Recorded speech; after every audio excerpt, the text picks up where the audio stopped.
పంచమి పర్వదినం సందర్భంగా BC welfare మంత్రి సవిత విజయవాడ ఇంద్రకీలాద్రిపై కొలువై ఉన్న శ్రీ కనకదుర్గమ్మ అమ్మవారిని దర్శించుకున్నారు. ఈ సందర్భంగా భక్తులకు ఎలాంటి అసౌకర్యం కలగకుండా దేవస్థానం చేసిన ఏర్పాట్లు చాలా బాగున్నాయని ప్రశంసించారు. పెద్ద సంఖ్యలో తరలివచ్చిన భక్తులకు దర్శనం, క్యూ లైన్లు, ప్రసాద పంపిణీ తదితర అంశాల్లో అధికారులు సమర్థవంతంగా ఏర్పాట్లు చేశారని తెలిపారు.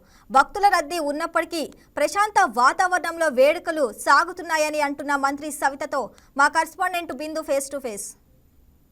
శ్రీ పంచమి సందర్భంగా అమ్మవారిని దర్శించుకోవడానికి బీసీ మినిస్టర్ సవిత వచ్చారు. ఆవిడ మనతో ఉన్నారు. ఆవిడని అడిగి తెలుసుకుందాం. మేము అమ్మవారిని దర్శించుకున్నారు, ఎలా? చాలా బాగుందమ్మా. భక్తాదులు కూడా వేలాది మందిగా వచ్చారు.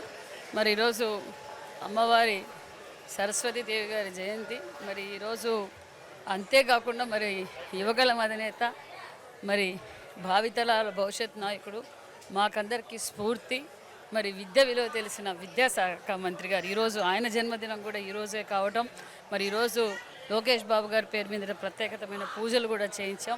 మరి అతి తక్కువ కాలంలోనే ఈ రాష్ట్రాన్ని అభివృద్ధిలో పరుగులు పెట్టిస్తున్న విషయంలో ముఖ్య పాత్ర మరి నారా లోకేష్ బాబు గారు తీసుకున్నారు. ఒక పక్క ఐటీ శాఖ మంత్రిగా మరి ఈరోజు లక్షల అంటే ఈరోజు ప్రపంచంలో మరి భారతదేశంలో ఎక్కువగా ఏ రాష్ట్రానికి పెట్టుబడులు వచ్చాయంటే 25.3% పెట్టుబడులు వచ్చిన మొట్టమొదటి రాష్ట్రం మన ఆంధ్రప్రదేశ్. దాని ముఖ్య కారకులు మరి యువగల అధినేత నారా లోకేష్ బాబు గారు. యువతకు భరోసా, యువతకు ఉపాధి చూపించాలనే బాధ్యతతో ఈరోజు వ్యవహరిస్తున్నారు. అంతేకాకుండా మరి విద్యాశాఖ మంత్రిగా కూడా నాణ్యతమైన విద్య, నాణ్యతమైన భోజనం అందజేస్తూ మరి విద్యా వ్యవస్థలో కూడా పెనుమార్పులు తీసుకురావడం కూడా మనం చూసాం.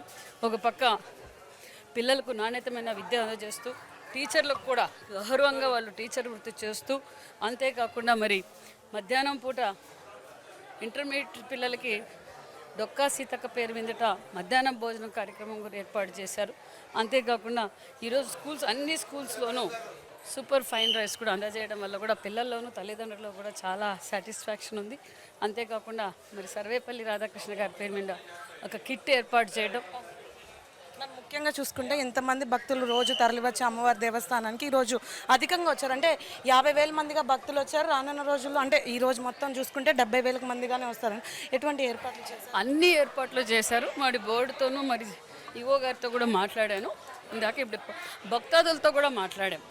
ఏంటి ఏం కథ అంటే అన్ని ఏర్పాట్లు చాలా బాగున్నాయి. మరి వచ్చిన భక్తాదులకు ఎలాంటి అసౌకర్యం కలగకుండా అమ్మవారి దర్శనం బాగా జరుగుతుందన్న విషయం కూడా తెలుసు. సార్ చూసారు కదా, బీసీ శాఖ సంక్షేమ శాఖ మంత్రి సవిత కూడా చెప్పిన దాని ప్రకారం ఈరోజు భక్తాదులకు అన్ని ఏర్పాట్లు చేశామని, అలాగే ఆలయ ప్రాంగణం అంతా పట్టురిష్టమైన పోలీస్ భద్రతా చర్యలు చేపట్టామని చెప్పడం జరిగింది. అదేవిధంగా శ్రీ పంచమి సందర్భంగా విద్యార్థులు, చిన్నారులు ఎక్కువ అంటే అధికంగా వచ్చే నేపథ్యంలో చాలా వరకు ప్రత్యేకమైన ఏర్పాట్లు కూడా ఆలయం వారు చేశారని చెప్పడం జరిగింది. ఇది ఇక్కడ పరిస్థితి. వీడియో జర్నలిస్ట్ పవన్తో బిందు, YK న్యూస్, విజయవాడ.